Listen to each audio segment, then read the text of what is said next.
Buenas noches con todos. Muchísimas gracias por venir.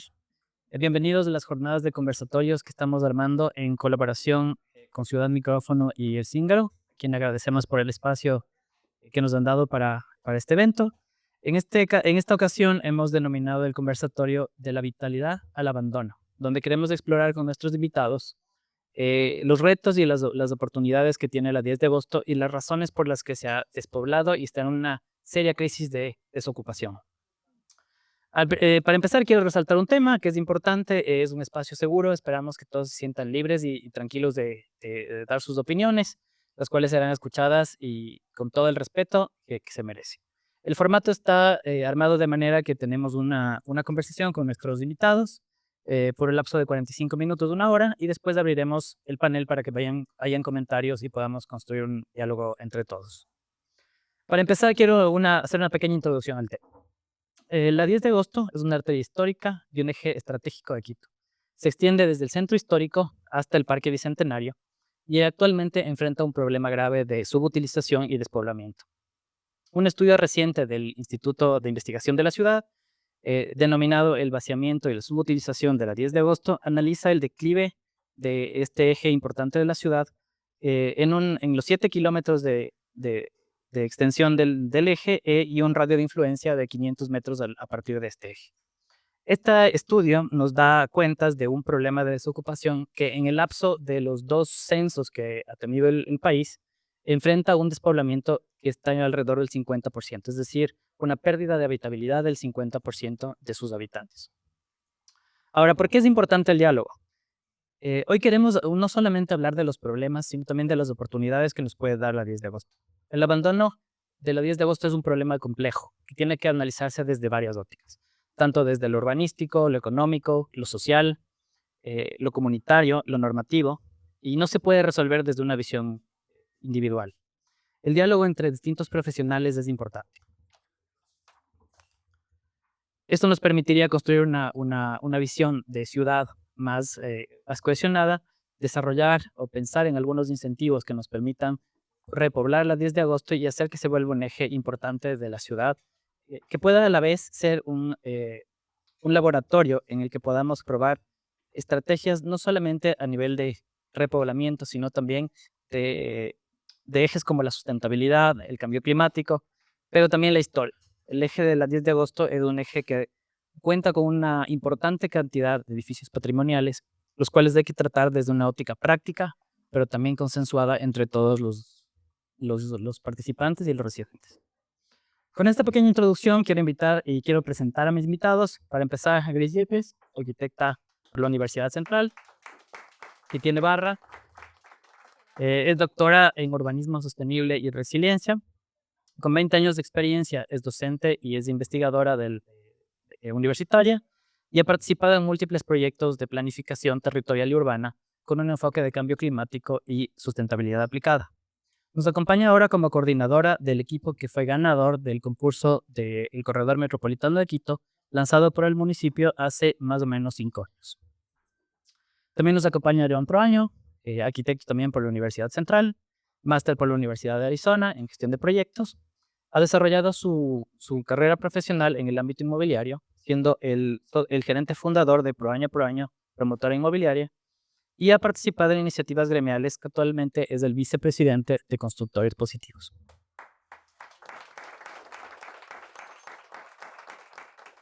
Nos acompaña también Sebastián Arias, ingeniero, especializado en movilidad. Cuenta con una maestría en transporte y urbanismo por la Universidad Católica y es parte del equipo que elaboró la Política Nacional de Movilidad Urbana Sostenible en el Ecuador en el 2023. Sí, y finalmente, todos con sus barras. Finalmente nos acompaña José Morales, arquitecto, urbanista quiteño, con 20 años de experiencia en implementación y el desarrollo de políticas públicas de desarrollo urbano sostenible, tanto a nivel nacional como a nivel local. Ha ocupado cargos importantes en el municipio de Quito, recientemente fue secretario de Ordenamiento Territorial y actualmente cumple funciones como gerente del operador urbano de Quito.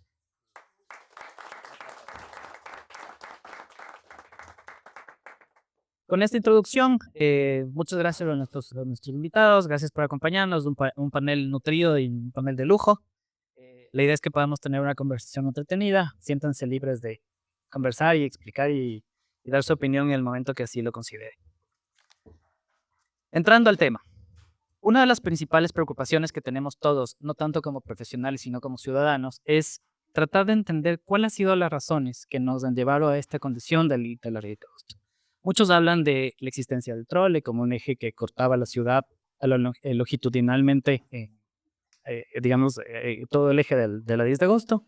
Otros hablan del despoblamiento producto del COVID. Otros hablan de temas como el desplazamiento de una cantidad de gente que vivía en estas zonas y que luego encontraron otros ejes de desarrollo. Entonces, para empezar, quisiéramos ver desde su óptica y desde su práctica profesional, cómo ven y cuáles son las razones que consideran que han llevado a la 10 de agosto a esta condición. Tal vez podemos empezar con Bess. Buenas noches con todas, con todos. Muchas gracias por la invitación. Un gusto, un placer ver a muchos de ustedes que conocemos la ciudad que estén aquí. Así que gracias también por venir. Yo creo que fuera de todos los datos que nos muestran de por qué se estaba haciendo de agosto, yo creo que son más de 20 años donde la ciudad se planifica hacia afuera. Y el hecho de que se piense la ciudad hacia afuera hace que todo lo que pase hacia adentro se vuelva obsoleto a las dinámicas que se requieren en una ciudad que cambia. Creo también que al posar en una ciudad hacia afuera, toda la política pública está destinada a que se generen nuevas urbanizaciones en terrenos que sí son de oportunidad, pero cuando vemos la globalidad y vemos la sostenibilidad de la ciudad, son un buen negocio ahora, pero son un mal negocio para el futuro y es un mal negocio para la ciudad y tal vez es un buen negocio para el desarrollador. Sin embargo, los actores se deben mezclar en esa información. Entonces creo que viene por esa óptica de mirar al territorio como un macro y no mirar al territorio como un micro. Creo que el modelo de ordenamiento territorial siempre ha generado esos escapes de desarrollo y ha hecho que todo lo que pasa en la ciudad se pierda. Porque hablamos de la 10 de agosto, pero cuando trabajábamos en el corredor metropolitano hicimos los 55 kilómetros, hicimos 1 kilómetro de lado y lado, y no solo se vacía la 10 de agosto. Toda la ciudad sufre de ese problema y la política solo permite seguir urbanizando fuera de la ciudad. Y eso obliga también a que no nos preguntemos en la 10 de agosto, que es una de las zonas más servidas, sino que nos preguntemos qué pasa en toda la ciudad. Entonces creo que fuera de todas las otras reglas urbanas y de dinámicas que podemos imaginar para leer el eje de la 10 de agosto, para mí es el ordenamiento territorial hacia afuera. Y en 20 años eso ha generado que la ciudad se vacíe. Y una cosa para terminar que me parece clave es que el recurso tierra es un recurso no renovable. Y creo que eso también no ha sido integrado en la política pública ni tampoco en la planificación de el territorio tiene que verse como un recurso no renovable porque cuando se urbaniza nunca vuelve a recuperar sus funciones. Entonces creo que el vaciamiento de la 10 de agosto viene por esa planificación de afuera. Pienso que todas estas barreras que existen ahora también es porque la política pública no tiene, yo pienso, la audacia de establecer ciertas limitantes con mano un poco dura para ser más clara sobre esta expansión. Y eso me parece a mí que no lo va a hacer el promotor, no lo va a hacer el ciudadano, tiene que ser la política. Y por el otro lado tampoco hay incentivos lo suficientemente atractivos y creo que eso no es una deficiencia solo de la política pública, sino también de todos los actores. En otros países y saltando ya las soluciones, porque me parece que hay que ir a eso, la política pública se está esforzando a generar nuevas estrategias para tener unas dinámicas atractivas para los actores que promocionan el crecimiento de ciudad. En Europa ahora están trabajando sobre políticas en donde el indicador es 50% de la vivienda que se producirá en las ciudades tiene que ser intramuros. Y eso hace que todo cambie. Y ahora igual en temas de sostenibilidad y cambio climático hablamos de que el hecho de que la ciudad tiene que estar al interior y no al exterior, también es el hecho de cero transformación de territorio en suelo urbano. Y teniendo esos dos indicadores cambia todo, porque si sabemos el objetivo hacia el que vamos, podemos escalar las soluciones, podemos escalar los convenios, podemos escalar este tipo de gestión público-privada para lograrlo. Entonces creo que está bien tener planes de ordenamiento, PUCs y ordenanzas y planes y todo lo que tenemos, pero creo que hay que tener objetivos y frente a los objetivos aclarar el cómo llegaremos juntos, porque no será el municipio que lo hará solo, y creo que eso es súper importante. Entonces, me parece a mí que eso es algo que tenemos que discutir, porque luego si entramos en el diagnóstico podemos contar muchas cosas, pero para mí es el hecho de que estamos impulsando que la ciudad salga. Eso. No sé quién más. Sigan, sigan. ¿Tú cómo ves? ¿Cómo ves la situación? A ver, yo estoy totalmente de acuerdo con la Grace. Es un problema de modelo de ciudad, ¿no? Y tal vez empezar diciendo que uno de los problemas es esa idea de que desarrollo urbano y crecimiento en extensión es lo mismo, ¿no? Eso es algo que tenemos muy metido en la cabeza todavía, que es obviamente modelo años 60, años 70 y demás, ¿no? Entonces todavía muchas veces se repite, ¿no? Es que la ciudad tiene que crecer. Y cuando uno empieza a ver los números y se da cuenta que la ciudad crece al doble o triple de lo que crece la población, entonces, como dice, entonces obviamente se está vaciando, ¿no? Y como bien dice la Grace, no solo le pasa a la 10 de agosto, ¿no? Todavía no se habla mucho de lo que le está pasando a la González Suárez, por ejemplo, que tiene otras razones, pero que también se está vaciando, ¿no? Razones similares también, ¿no? Pero no son las mismas, porque finalmente tiene otras dinámicas y demás. Eh, también decir que si bien tal vez una de las mayores frustraciones de cualquier planificador cuando está en un municipio es que tiene que estar siempre tratando de cuadrar los tiempos políticos que son inevitables con la posibilidad de generar cambio real, porque finalmente uno empieza a ver la realidad de lo que pasa con la planificación normalmente mínimo 10, 15 y normalmente 20 años, ¿no? Entonces, claro, lo que estamos viviendo ahora es efectivamente tiene que ver con cómo se planificó en su momento la ciudad hace 20 y un poco más de años, en los que al principio se planteó que la ciudad tenía que crecer hacia el Valle de los Chillos, pues se planteó que tenía que crecer hacia el Valle de Tumaco y Cumbayá, y ahora ya se está tomando hasta Pueblo y demás, ¿no? Pero también ciertas decisiones de política pública también de hace unos 20 años en los que se pasó de un modelo de expansión hacia los valles unifamiliar y de baja densidad que, si bien no es sostenible, es un poquito más sostenible que el modelo actual, porque se pasó de ese modelo a un modelo con mayores densidades. Si es que a eso le sumamos que sigue siendo, y ese sí es un problema todavía de la manera en la que manejamos la normativa y los métodos incluso de aprobación y demás, mientras siga siendo más fácil, más económico para un desarrollador comprarse un terreno barato en Los Chillos, de hacer 20 casas pequeñitas, yo siempre les digo, esas casitas lonchera, porque me parecen loncheritas, ¿no? Que comprar o invertir en un edificio en la 10 de agosto o en la González Suárez, no solamente por costos, sino por tiempos, ¿no? O sea, entre otras cosas, no existe una licencia, y eso estamos, de hecho, les cuento, hemos venido trabajando estos días con la SHOT, ahora yo desde la empresa hacia la SHOT, pero igual trabajando juntos todavía, con la idea de desarrollar una licencia específica para remodelación, porque simplemente es tan sencillo como esto. Como no existe una licencia para remodelar, la única licencia que existe es una licencia para ampliaciones o modificatorios. Pero para eso necesito tener la licencia original, Claro. ¿no? Porque estoy modificando una original. ¿Cómo hago eso con un edificio de los años 60? O sea, las posibilidades de que yo consiga, porque además me mandan a buscar y tienen que conseguirse un historiador para que se meta a buscar en la circasiana. Si es que alguna vez alguien le puso un sello y con eso hago la homologación, ya no me meto. Me compro un terreno, los chillos y hago 10 casas, se acabó. ¿Ya? Entonces, claro, por más que desde la planificación, porque finalmente al menos desde los principios del 2000, más o menos en el PGDT, después en el plan estratégico, ¿no es cierto?, que se hizo más o menos en esa época, después en los distintos PUOs, después en los 2 PUCs que hemos tenido, siempre está, y en el PMDT y demás, siempre está el modelo, ¿no?, de ciudad compacta, que la consolidación de un sistema policéntrico, todos esos temas están muy bien, pero a la final, en la realidad, en el día a día, las herramientas con las que cuenta el desarrollador son tan complejas todavía, ¿no?, que finalmente como municipio nos hemos venido disparando en el pie, ¿no?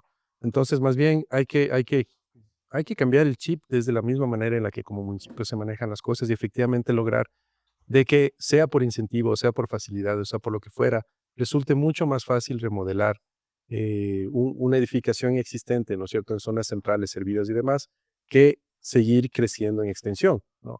El crecimiento en expansión es inevitable, y eso yo creo que es un consenso en todo el mundo, porque en todo el mundo, bien o mal, sigue pasando, pero al menos tiene que ser lo más sostenible posible, ¿no? O sea, lo más moderado. Y ahorita no está pasando eso. Y solamente para terminar, creo que también es muy importante, y poco hacia allá también desde la shot estábamos lanzándonos, sí es importante también la inversión en espacio público, ¿no? Nosotros tuvimos algunas conversaciones y conversamos bastante, ¿no?, con el sector inmobiliario. Y una vez me acuerdo que nos sentábamos y decíamos, a ver, ¿cómo hacemos para que haya más edificios como el que se hizo ya en la 10 de agosto? Porque siempre se me ve el nombre de esa calle. Huertos. Los huertos, ¿no es cierto? Que eso está muy bien, ¿no? Es justo eso lo que necesitamos que pase. ¿Cómo hacemos? Y me acuerdo que me dijeron, vean, si es que ustedes garantizan como municipio calidad de espacio público y seguridad, vienen los clientes. Ya, entonces también hay que invertir ahí, ¿no? Hay proyectos de match y demás que va a tomar tiempo, se verá los efectos no tan rápidamente, pero también es importante. Entonces, para poner tal vez como tres causas y tal vez tres rápidas soluciones, y yo sé que después vamos a hablar más de las soluciones, ¿no es cierto? Las tres causas del el modelo expansivo, ¿no es cierto? Que finalmente es lo que ha venido pasando, sumado a que se crece más rápido en extensión que en población, por lo tanto, obviamente se vacía. Y la tercera, una normativa que hace muy difícil los procesos de retrofitting, ¿no? Cualquier proceso de remodelación lo hace muy complejo. Y pensar en derrocar una edificación en la 10 de agosto, y además es clarísimo lo que dice la Grace. No podemos seguir pensando tampoco en ese típico urbanismo de carretera, ¿no? En el que son las 2 cuadras de los 2 lados y lo pase atrás no pasa nada. Porque realmente muchos de los efectos que nosotros vemos en la 10 de agosto tienen que ver con lo que pasa en las cuadras de atrás.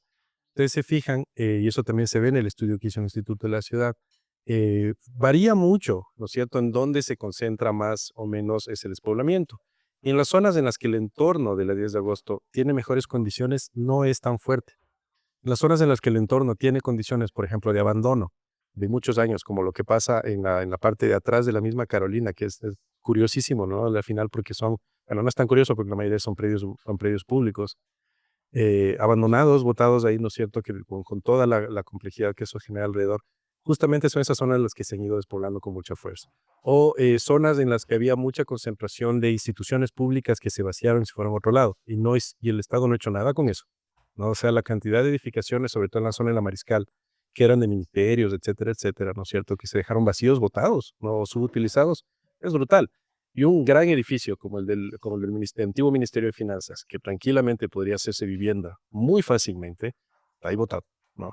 Y todo lo que pasa alrededor, obviamente, es un tema de precariedad que te va a secar, ¿no? Entonces, visto desde las causas un poco hacia lo que deberíamos hacer es justo lo contrario, ¿no es cierto? ¿Cómo logramos que desde el mismo municipio se pueda manejar de una manera diferente y facilitarle la vida a quien sí puede o quiere, de todo tamaño, ¿no es cierto?, en inmobiliario de cualquier tamaño, invertir, sea en hacerme 4 departamentos o en hacerme un bloque grande, o cómo le hacemos la vida más fácil como municipio, ¿no? Ya no con una visión tan centrada en el zoning, porque ustedes se fijan, al final la manera en la que manejamos la norma sigue siendo puro zoning, ¿no? Que esto también hay que superar, ¿no? Entonces, todo eso uno ve el mapa de Quito y ve las diferentes zonificaciones, eso es, o sea, es un jaguar loco. O sea, de verdad, uno dice, ¿por qué esta línea va por aquí? Como, porque siempre fue así, cosas de esas, ¿no? Y finalmente el tema de cómo también en la inversión pública, y eso más bien sí se está avanzando, ¿no?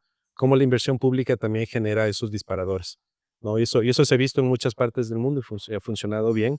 Una buena inversión pública en un sector deteriorado dispara un montón de inversión privada alrededor, ¿no? Y eso yo creo que es claro.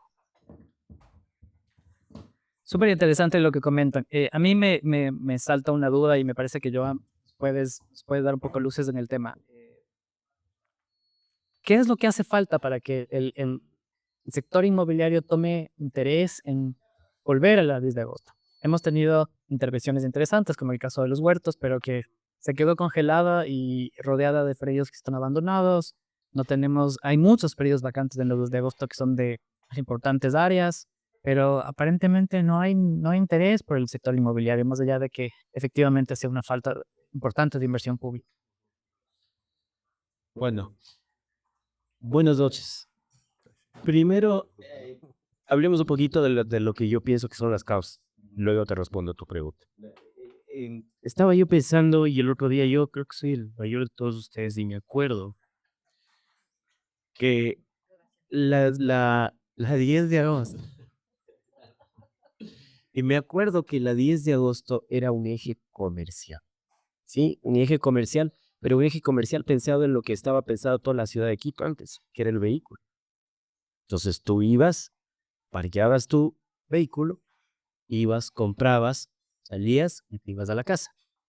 Y entonces todo este eje eh, un poco se transformó con la venida del trole. Cuando vino el trole, se cambió toda esa dinámica.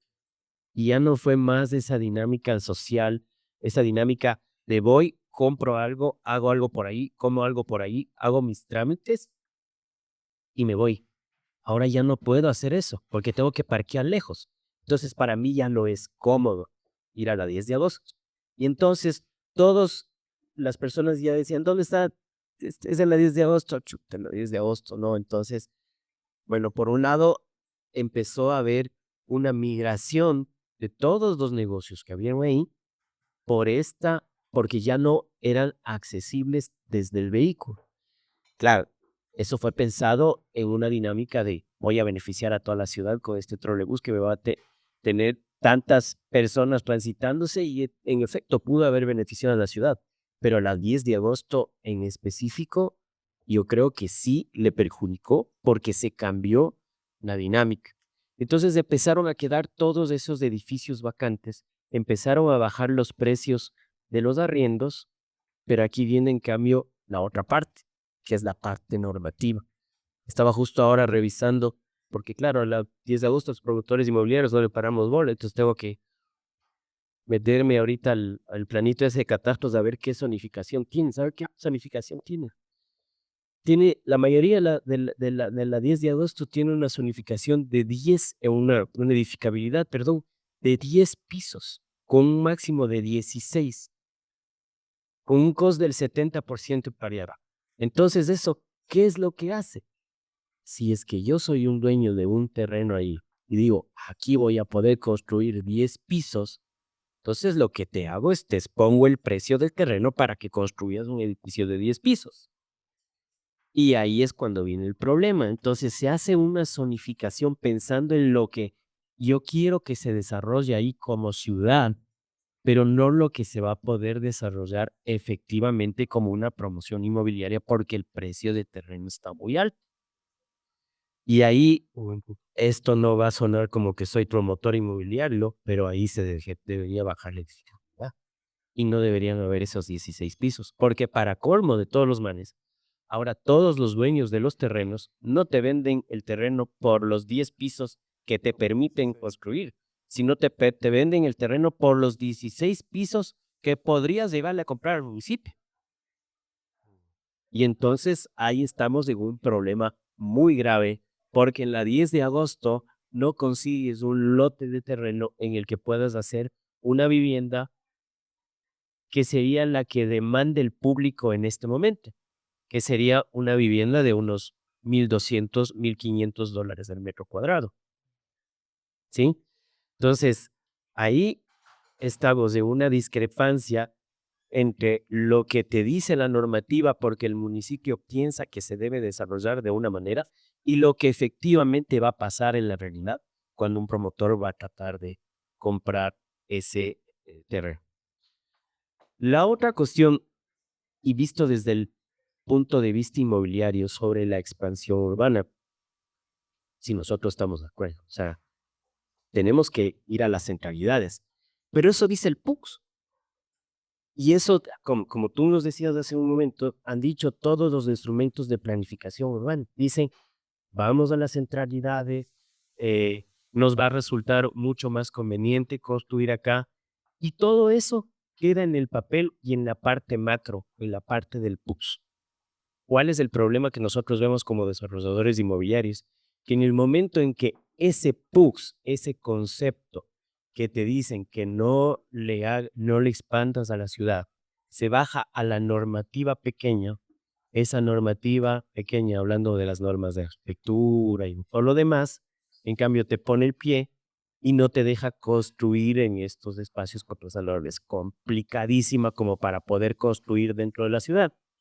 Entonces, por eso es que los promotores inmobiliarios se van a construir afuera, porque ahí la norma es más fácil, porque ahí es más fácil construir porque no tienes esa hipernormativa y que cada vez, y ya en otra cosa, ¿no? De vez en cuando, la normativa, ese cambio de parte del municipio está pensada solamente en la República del Salvador.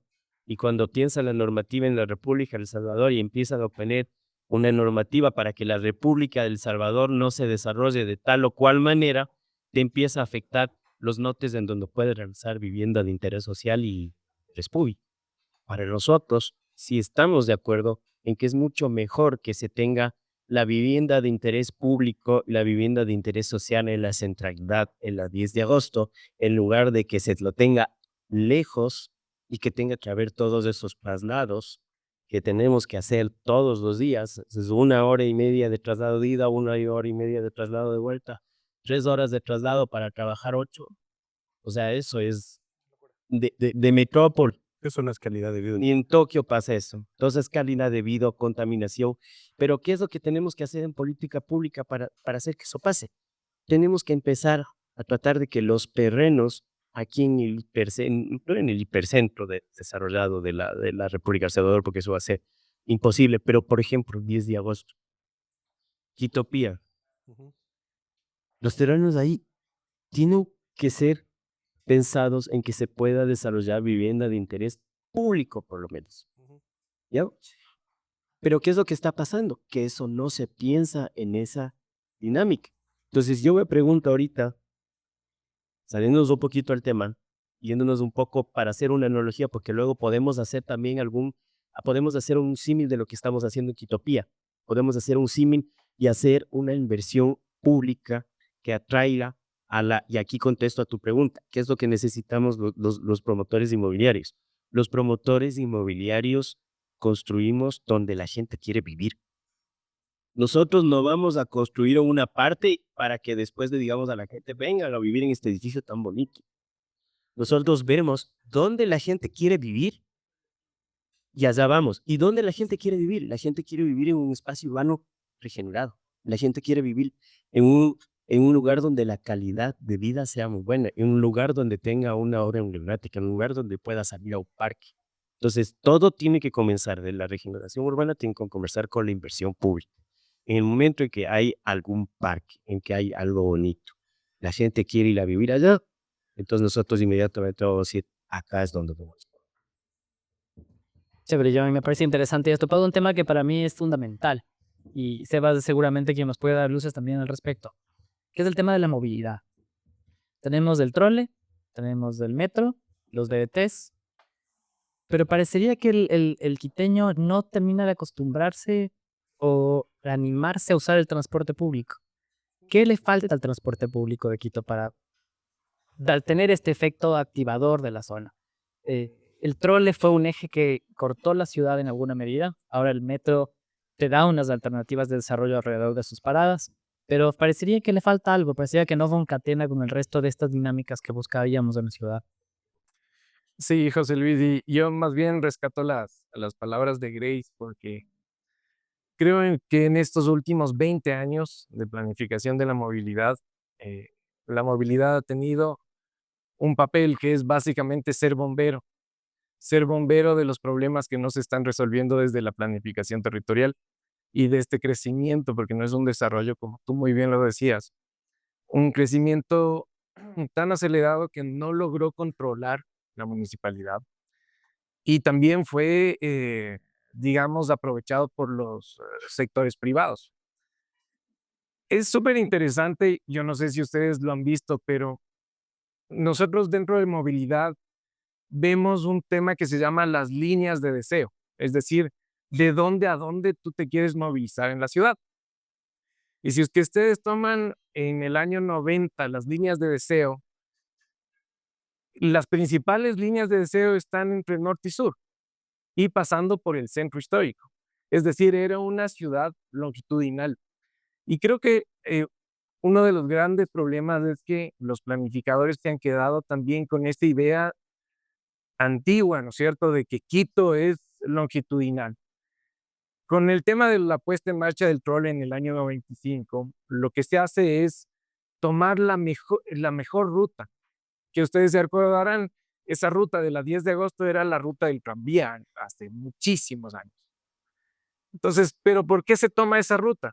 Básicamente porque la línea de deseo era entre la parte norte, más o menos desde Carcelén, hasta el costado de la Carolina, y de ahí teníamos otra integración hasta la Magdalena y de la Magdalena hasta el Recreo. Parece es así que el Recreo creció un montón. O sea, nadie quería ir al sur desde la parte del norte. Con la incorporación del trole, ya se creó esta discoteca, el Oz y todo este tema. Entonces ya había esta comunicación. ¿Qué es lo que pasa? Si ustedes toman ahora las líneas de deseo del plan de movilidad del 2023, ustedes van a ver que las líneas de deseo cambiaron totalmente. Y hay mucha gente que dice es de este oeste. Solamente si ustedes se ponen a ver, el 10% son transversales. O sea, sí tenemos una deuda en el tema transversal. El longitudinal está abarcando más o menos un 60%, pero de ahí todo el resto son viajes pendulares. Son viajes pendulares hacia Calderón, Carapungo, son viajes pendulares hacia el Valle de los Tillos, son viajes pendulares hacia el Valle de Tumbaco y Puembo. Y ahí viene una gran interrogante. O sea, si ustedes se dan cuenta, a veces nosotros planificamos, y me pongo yo también en eso porque yo siempre participo en los planes de movilidad, normalmente con la población que nos da el INE. Y lo que nos hemos dado cuenta nosotros a lo largo de todos estos años es que es insuficiente. Solamente les pongo un caso de ejemplo, que es Cumbayá, ¿sí? Entonces todo el mundo se quiere ir a vivir a Cumbayá. Bueno, ahora ya están pensando dos veces porque resulta que no ha sido tan espectacular, ¿no? El tema de Cumbayá, cuando nosotros hacíamos el levantamiento de información en Cumbayá, nos dimos cuenta, según las bases del INEC, es que la parroquia tiene 40,000 habitantes residentes dentro de la parroquia de Cumbayá. Cuando nosotros hicimos ascensos y descensos en todas las paradas de la parroquia, encontramos 60,000 viajes. La hora pico en la mañana a las 7 de la mañana, la hora pico en la tarde a las 5 de la tarde. ¿Qué implica eso? Que básicamente son poblaciones que van a trabajar o a estudiar.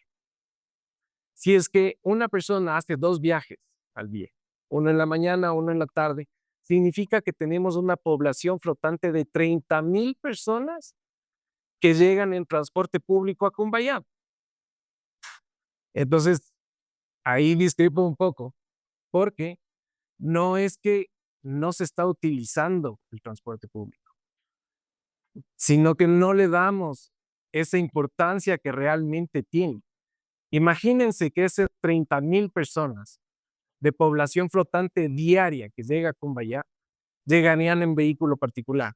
No tiene capacidad la red. Y si es que nosotros planificamos todos los servicios de una parroquia, llámese luz, agua potable, vías, transporte, para 40,000 personas, pero lo que estamos recibiendo son 30,000 adicional, es decir, que nos está quedando muy corta la planificación.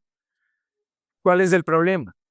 Vamos a acabar con ese territorio, que se llama Cumbayá, en algún momento, y lo que va a pasar es que yo me voy a ir hacia Puembo, ¿cierto? Y es lo que está pasando.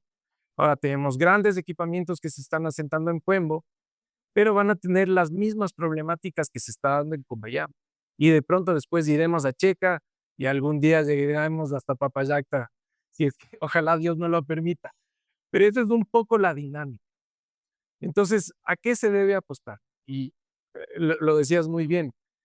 Hay también un estigma de que de pronto estos sistemas de transporte público masivo como los BRT, como el TROL, el Ecovía, el Corredor Central Norte, hacen una disrupción o segregan un lado del otro, pero no es cierto. Hay un estudio en Bogotá, en Transmilenio, que más bien dio plusvalía a todo ese corredor de de oro, y lo que hizo es garantizar un cruce seguro. Si es que, por ejemplo, nosotros comparamos el eje de la 10 de agosto del trolebús, que ahora está vaciado, ¿no es cierto? Pero tenemos el mismo sistema, que es la ecovía en la 6 de diciembre, y la 6 de diciembre sí tiene una gran plusvalía. Y ahí yo les hago una reflexión, porque además de estudiar un poco el tema de transporte público, también estudiamos el tráfico.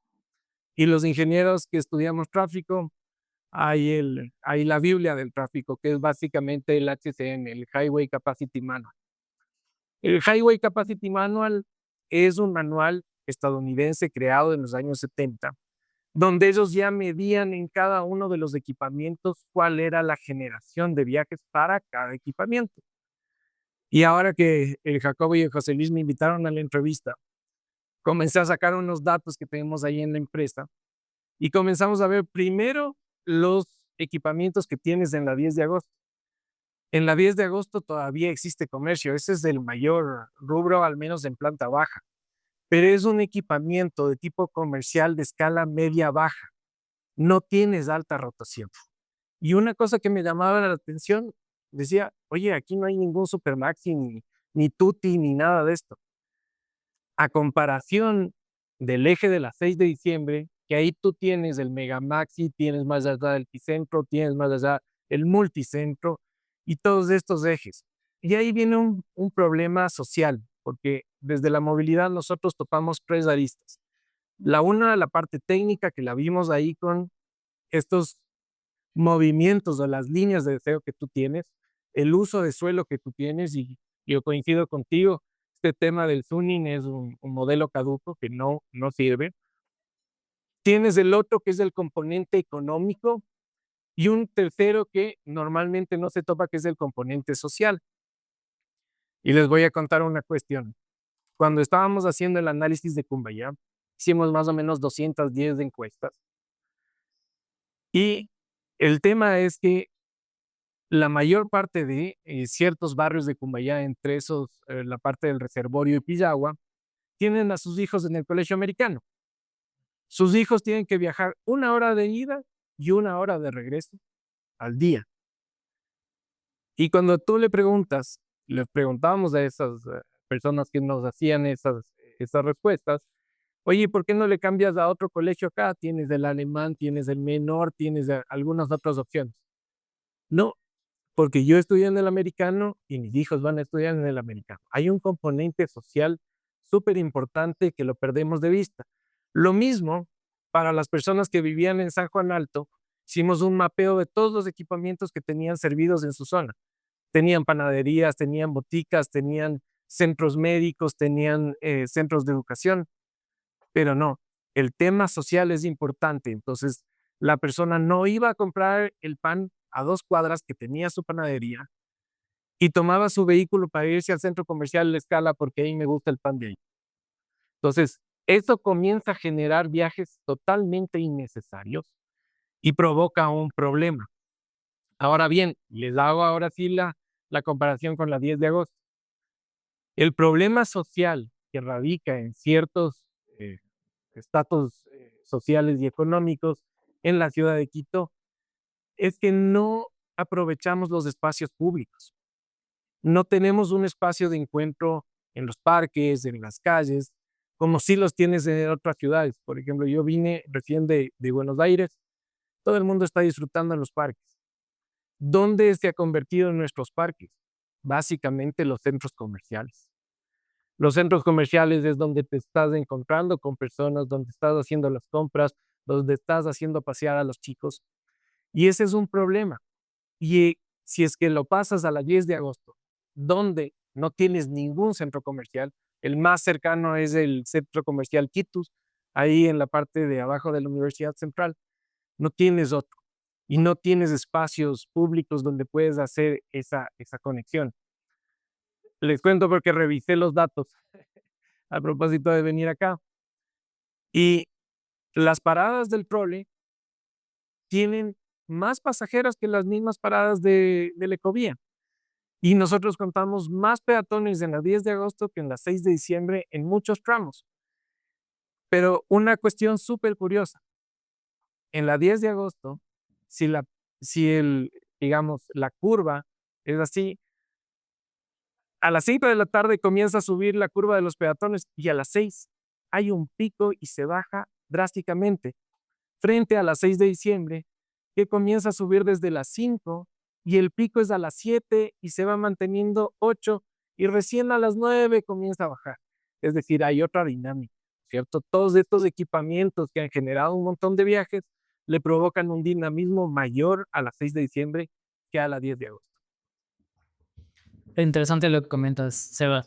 A mí me salta una duda que es importante sobre todo el tema que decía Joan. Parecería a partir de comentarios de colegas que existe un problema de sobreregulación en ciertas zonas de la ciudad que impide lo que decía Pepe, el retrofitting, digamos, la recuperación que existe en desuso. A temas como las áreas comunales, temas como temas de estacionamientos, etcétera, se vuelven una limitante porque terminan generando ciertos costos. Aprovechando los espacios públicos, la 10 de agosto tienes el Ejido, tienes varios parques a lo largo, terminas de una Carolina. ¿Existe la posibilidad de reducir esta normativa al máximo que te genera costos, que te genera complejidades de construcción y tratar de liberalizar en alguna medida la norma para que sea más interesante para el desarrollo? Tal vez, si quieres bueno, lo hicimos. Siéntase libres del bolsillo, quitas el micrófono sin problema. De hecho, verás, sí, y ya te paso, solo para defenderme. A ver, sí, lo hicimos, ¿no? Eso, porque sí entramos con esa visión, justamente, y salió, digamos, también de una visión de entrada que fue cómo hacemos que el municipio y el sector inmobiliario se sienten a conversar y encuentren las soluciones juntos, ¿no? Y creo que eso tal vez es de lo más rescatable lo que se logró hacer. Y como parte de eso, buena parte de la norma sí se ajustó, ¿no? De hecho, ha habido, si no estoy mal, tres o cuatro revisiones de la norma técnica en la que sí se hicieron ajustes importantes. Por ejemplo, el haber eliminado el tema de los estacionamientos mínimos. Ya no existe, ¿no? Eso ya no tienes. Eso fue, yo creo que una apuesta bien arriesgada, ¿no? Porque o sea, son esas cosas que todos los urbanistas te cambian así como, o sea, que no vas a pie parqueaderos, decir, no, ¿para qué? O sea, que el mercado lo haga, ¿no? Y ciertas cosas relacionadas con justamente con los amenities y ese tipo de cosas también se ha ajustado. Creo que hay que ajustar más todavía, ¿no? Pero sí se hicieron algunos ajustes. Para mi forma de ver, el siguiente paso necesario necesitamos una licencia específica para eso. Para mí esa es la clave, ¿no? Porque al final tú puedes ajustar toda la normativa, ¿no? Y efectivamente hay muchas cosas que hacer, entre otros, la normativa de bomberos que sigue siendo muy compleja, ¿no? Y esa depende ni siquiera del municipio, sino de la NEC, ¿no? Depende de mi DUDI, bueno, no sé ahora de quién, pero de la NEC en todo caso, sí, no sabemos. Pero de la NEC en todo caso, que entiendo que estaba en revisión y demás, ¿no? Porque sí hay unos problemas relacionados con esa norma de bomberos que son bien complejas, ¿no? Y son bien difíciles de cumplir. No quiero decir que no hay que cumplir normativa de bomberos, por supuesto que sí, pero sí tienen que ser acordes a la realidad y a lo que es posible y lo que es lógico, ¿no? Pero mi punto es, si es que no logramos, y como les digo, lo estamos trabajando ya con la SHOP, hay que reformar el libro de licencias del código, ¿no? Porque es un libro de licencias que está pensado únicamente desde una visión de lo nuevo, ¿no? ¿Cómo hago algo nuevo? Así está pensado, ¿no? Porque tú tienes el MU10 para hacer urbanización nueva, tienes el MU20 para hacer una edificio nuevo o casa nueva o lo que fuera. Y tienes los ampliatorios modificatorios que son para modificar el M20, no tienes más. ¿Y qué pasa con las propiedades horizontales? La Distrito tiene un problema serio con el tema de propiedades. No tan serio. La 10 de agosto no tanto como otras zonas. Por ejemplo, a mí es mucho más complicado el tema de propiedades horizontales en la González Suárez. Es mucho más complejo. No, va a ser mucho más complejo ya mismo. Eso es cualquier momento.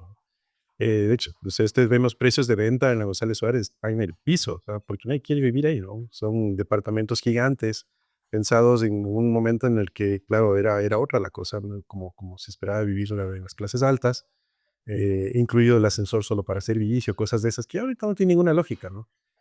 Sin pensar además en lo que cuesta una alícuota en ese sector, ¿no? Que es una locura lo que se paga en la González Suárez de alícuotas. Em, pero claro, o sea, a la final, el tema de propiedad horizontal sí es un lío, ¿no? de lo que hemos visto en la 10 de agosto no es el lío principal, ¿no? Curiosamente, porque entre otras cosas, muchos de los edificios que se construyeron entre los años finales de los 70, 80, hasta por ahí los 90, son edificios familiares, la mayoría son, y si ustedes se fijan, el nombre siempre es de la familia de alguien, ¿no? O son edificios comerciales que también son de un solo propietario, máximo dos, cosas así.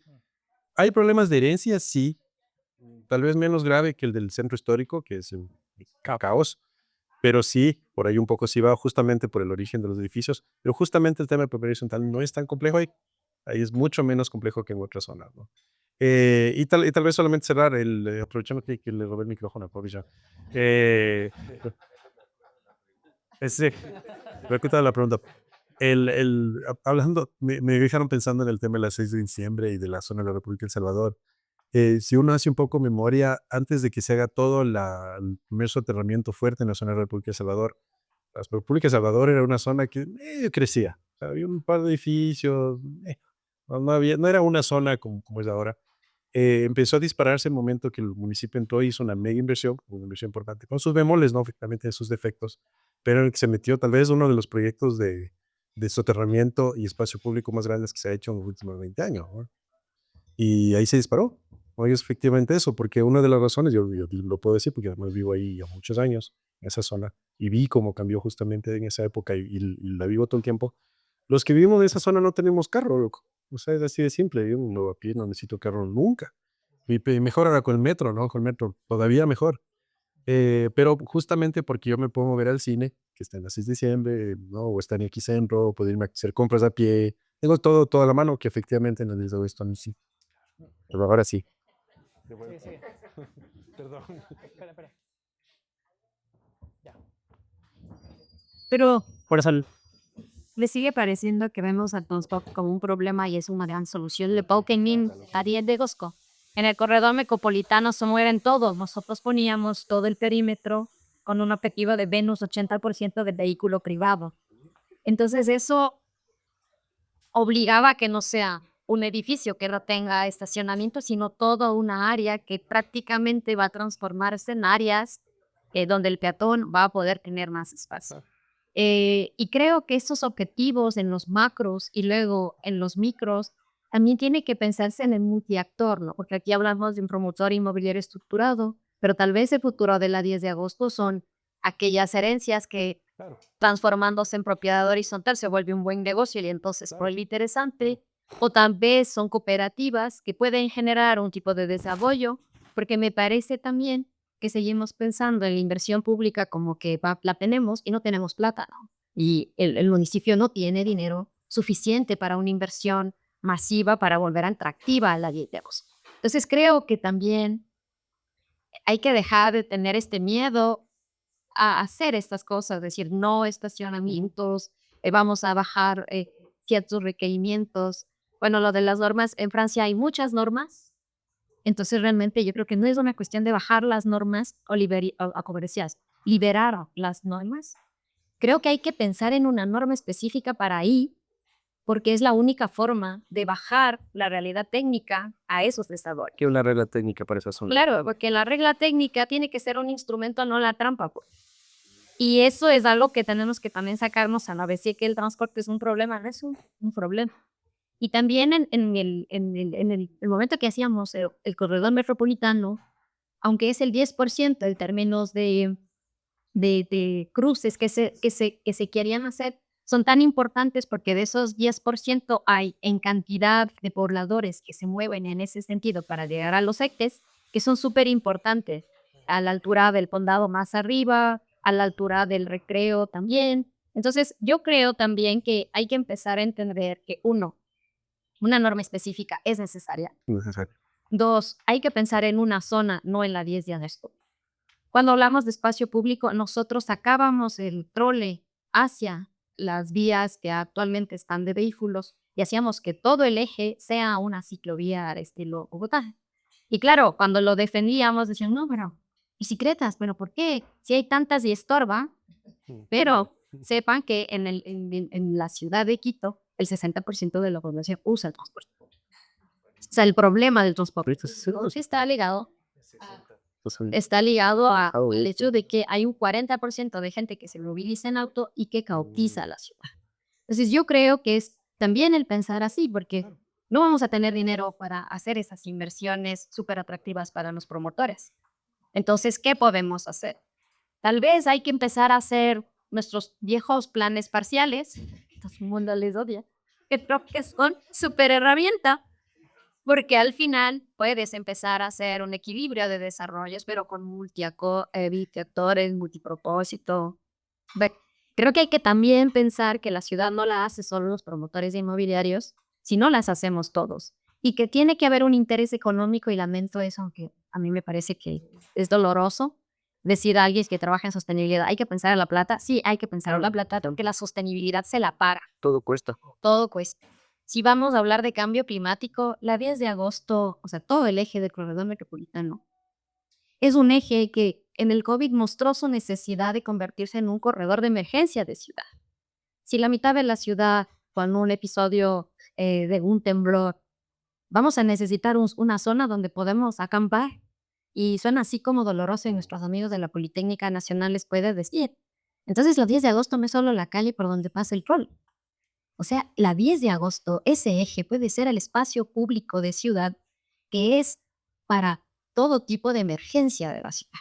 Yo creo que hay que dejar de pensarles también como la avenida, la calle. Pues hay que pensar en que esos ejes en una ciudad que tiene que enfrentar riesgos climáticos, riesgos telúricos, riesgos de un montón de cosas, es ahí que hay que poner el dinero. Y eso sin decirles que con más lluvias, la 10 de agosto se va a inundar. Entonces, creo que hay que un poco también mirar la 10 de agosto, no solamente como repoblar la 10 de agosto o todo el eje, sino también que ese eje se vuelve vital para la ciudad. Entonces, yo creo que hay que empezar a hacer nuestros viejos planes espaciales, empezar a entender unos equilibrios que son necesarios. Yo no estoy muy de acuerdo que solo la municipalidad tiene que hacer inversión. Yo creo que hay que pensar cómo invertimos juntos, y creo que ahí esas herramientas también nos están faltando. ¿Quién las hace y cómo las hace ahí? Ahí nos contarás en qué andan todos, pero yo siento que si no lo hacemos, estamos desperdiciando un suelo urbano de altísimo valor y estamos generando una ciudad que nunca será ciudad. O sea, yo vivo cerca de la Universidad Central, me muevo lo que más puedo caminando, pero para ir a mi trabajo sí voy en auto, porque no puedo ir en el metro, que es súper seguro, porque de mi casa hasta la plaza, hasta la parada de la Universidad Central, es posible que no regrese vivo. Y entonces ahí viene también que tal vez no es solo soterrar, tal vez solo dar seguridad al peatón para que use el espacio público, entender cómo puedo dinamizar, lo que decías tú, ¿no? Yo entiendo porque soy mujer además, porque las mujeres tenemos otra manera de vivir la ciudad, pero es súper importante decir esto. Nosotros como ciudadanos no podemos estar a las 6 o 7 en la 10 de agosto, imposible, es inseguro. Entonces, ¿por qué no empezar por la seguridad? Empezar por las cosas que cuestan menos que el soterramiento, porque cuesta altísimo. Y empezar por cosas que son súper pragmáticas, en el hecho de que tal vez son ciertos lugares que tenemos que repotencializar ahora y que nos darán un poco de dinero para repotencializar otras. Y creo que esa dinámica es algo que está faltando. O lanzamos planes parciales. Nosotros habíamos planificado 20 planes parciales en todo el eje. Hicimos como 70 microcentralidades en todo el eje. Identificamos suelo vacante enorme, o sea, no tengo era sobre los 73,000 y algo. Era enorme. Y entonces también hablamos de centralidad como que la centralidad está en la parada metro, y no es verdad. La centralidad se desplaza siquiera 700 hasta 1 kilómetro de la estación del metro, y es ahí donde hay que poner el dinero. Entonces creo que esta parte es importante, porque yo sigo mirando que luego vamos a tener el plan para la Magdalena. Sí, pero ¿quién quiere ir a la Magdalena en el estado en el que está? Y verán que la Magdalena es uno de los sectores mejor servidos de muchísimas cosas, y es un lugar que se estaba haciendo también. Y cuando uno empieza a vivir en los barrios, que son estos barrios cercanos al transporte público, la plusvalía de esos lugares también están bajando. Entonces me dice, pero chica, estoy en ciudad, bien servido y cuesta menos que construirme un metro cuadrado en Cumbayá. ¿Qué está pasando? O sea, ¿qué está sucediendo? O sea, todos esos indicadores, yo creo que hay que empujarles desde los Mundiazares, porque es la única manera de que el suelo urbano se vuelva atractivo para invertir en el suelo. Mientras no pase eso, vamos a vivir en las urbanizaciones de Walt Disney, donde uno entra y es feliz, pero la ciudad no es eso. Y yo agradezco mucho que hayan esas ciudadelas de Walt Disney, pero eso no es la ciudad. Y eso se puede pagar un 10% de la gente de Quito. Y el resto, ¿dónde vamos a vivir? Entonces creo que es importante, o sea, creo que es importante salirnos de este discurso de la persona que va en auto y se compra un departamento y es feliz porque va caminando. Hay gente que necesita caminar porque no puede pagarse 2 veces el transporte. Entonces creo que la ciudad tiene que empezar a ver los actores. Y creo que todo el mundo tiene que ver los actores. En Quitumbe había unas asociaciones y unas cooperativas que hacían desarrollo de vivienda. Y eso era un modelo interesantísimo. Pero eso era interesantísimo para ese lugar, en ese momento, con esas condiciones. ¿Quién está leyendo los actores que están interesados en esos desarrollos? No sé, nosotros, hablo en general, estamos trabajando en cambio climático. Y muchos proyectos se caen de las ciudades porque no responden a cambio climático. Las ciudades hacen megas estructuras de transporte para el auto privado, ojalá para un bus, pero no piensa que ahí hay un montón de otras cosas de juego. Y creo que la ciudad de Quito tampoco está pensando en que tiene que adaptarse. Y la única forma de adaptarse es quedándose dentro de la ciudad, porque el carburante vaso, el suelo no. Vamos a tener unas ciudades donde tenemos que resistir y estamos cobriéndonos el suelo que nos tendría que dar de comer cuando tengamos que entrar en resistencia. Entonces creo que hay que empezar a mirar esos escenarios con mucha crítica y no buscando el culpable nada más. Creo que todos somos culpables y creo que todos podemos encontrar soluciones, pero creo que hay que dejar de pensar así como El Salvador, sino pensar que hay cosas que hay que empezar a hacer, como dar seguridad básica para que la gente pueda caminar y también facilitar que la gente empiece a tener otros modelos de vivir la ciudad.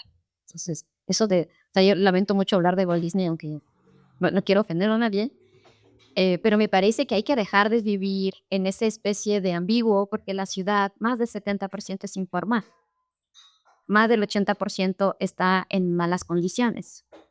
Y esas son cifras tienen datos detrás. Entonces, ¿cómo quiere una ciudad que no se vacíe si todo va mal?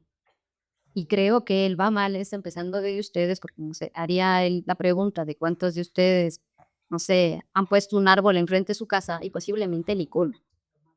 Entonces, mínimo es empezar por ahí. Pongan un árbol frente a su casa. Entonces, creo que hay que empezar quizás a adaptar. Entonces, bueno, era de tenemos que adaptarnos. Creo que hay que pensar en ciudad y tal vez no solo en avenida.